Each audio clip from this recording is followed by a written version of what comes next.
Our national conversation about transgenderism is completely defined by censorship, by making you shut up. Not allowing you to notice the obvious is why they're doing it. There's no attempt to persuade you. There's no fact-based argument. You can't respond, oh, so men can become women just by wishing it so? Tell us how that works. Can I stop male pattern baldness the same way? Can I grow 6 inches? Please explain how this remarkable new power the trans community has discovered might apply to me. Can I do it too? The power of positive thinking. Well, that's a fair question. They'll never answer it. They'll just make you be quiet. Their first move always is censorship, and their second move inevitably is punishment. We learned that again last night when we were suspended from Twitter. Quote, we have determined that this account violated the Twitter rules, specifically for violating our rules against hateful conduct, Twitter wrote to us. The only way out of Twitter jail was to delete our tweet, to pretend we never said it, to cleanse America's conscience by just whiting out the past.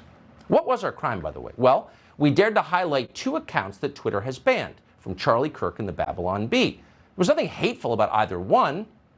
We'd say look them up, but you can't because they're gone now. But both merely noted that biological sex is fixed at birth. This has been universally acknowledged by Homo sapiens for at least 300,000 years. So it was a factual statement.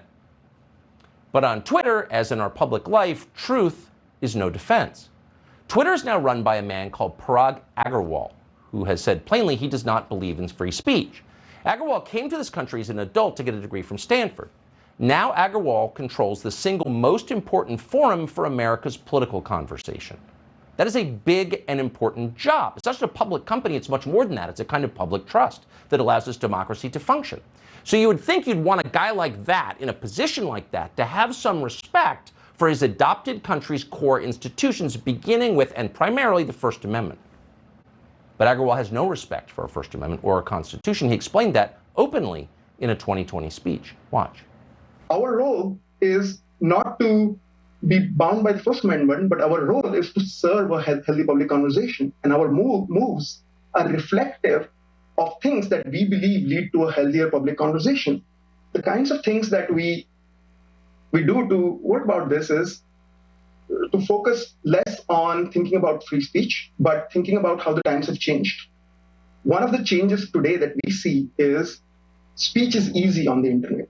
Most people can speak. Where our role is particularly emphasized is who can be heard. Oh, so the new standard isn't your right as a citizen to say what you believe is true.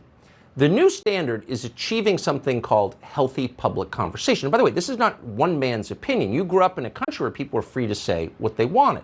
But now that political speech, in fact, all speech is disseminated to other citizens via social media, this is the guy who actually controls what you're allowed to think. So what is healthy public conversation? What does that mean exactly? We're interested. So we texted Parag Agrawal very first thing this morning, and then we emailed his office, and then him personally, all to find out. Agrawal was too cowardly to respond to us. So we're going to have to assume that a healthy public conversation is whatever Parag Agrawal wants it to be. He decides the meaning. In other words, a single man who has total and undisguised contempt for America's most basic values gets to decide what Americans are allowed to talk about. Parag Agrawal doesn't think you should know about Hunter Biden's laptop. That's unhealthy. So he censors the story. You don't get to see it. He doesn't think you should be allowed to discuss basic biology in public. We're erasing all science because it's unhealthy. So now you're not allowed to talk about it. In fact, you're banned, silenced, censored. We can't control Parag Agrawal, but we can ask, how do you feel about this new standard? Not so long ago, this was a free country. Now, Parag Agrawal and 9 other billionaires whose names you might not even know, who certainly were not elected to anything, get to determine the limits of your conversations. Are we okay with this? What happened to all the liberals and the self-described civil libertarians we used to have in America? They don't seem to be fighting the power anymore. They seem to have joined it.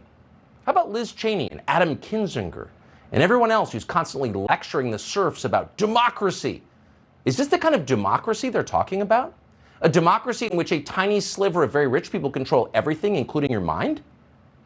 Doesn't sound like democracy. It sounds suspiciously like oligarchy, don't you think? They can let us know. All those people are welcome on this show anytime, including, and very much including you, Parag Agrawal. We promise a healthy public conversation.